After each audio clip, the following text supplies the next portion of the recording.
Hello， 大家好，我係 Rico Design 嘅 Dicky， 今日嚟到西環維港豐一個540尺兩房一廳嘅海景單位，大家一齊嚟睇下今次嘅裝修設計。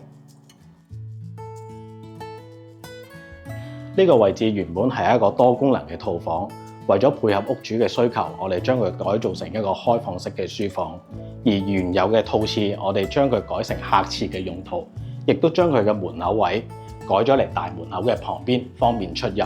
配合幽靈門嘅設計，令到成個設計貫徹統一。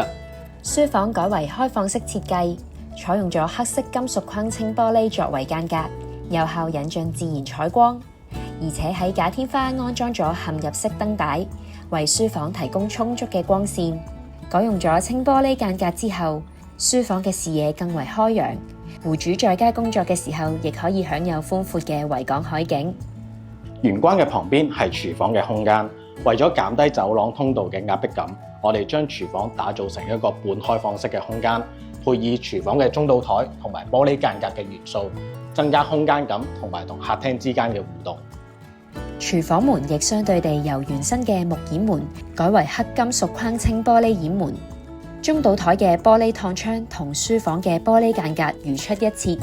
令玄關通往客廳嘅通道喺視覺上擴大咗空間感。嚟到客廳嘅位置，我哋做咗一幅大型嘅電視特色牆，由露台一直伸延到去書房嘅旁邊，利用咗淺灰色嘅雲石暗紋同埋木色相間嘅造型，增添現代時尚嘅感覺。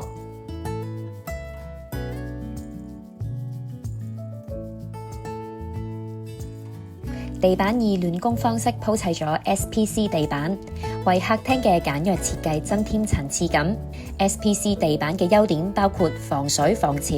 耐用而且容易打理。相對起一般嘅地磚而言，踩喺地板上面嘅感覺會較為暖腳，仲可以避免安裝木地板嘅高昂費用同埋打理上嘅麻煩。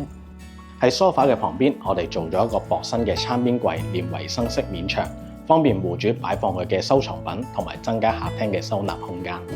主人房擺放咗一張5尺嘅雙人電動油壓床，而床頭嘅特色牆方面會沿用翻客廳嘅造型同埋配色，利用淺灰色嘅雲石暗紋同木色嘅配搭，將客廳嘅現代簡約風格引入睡房。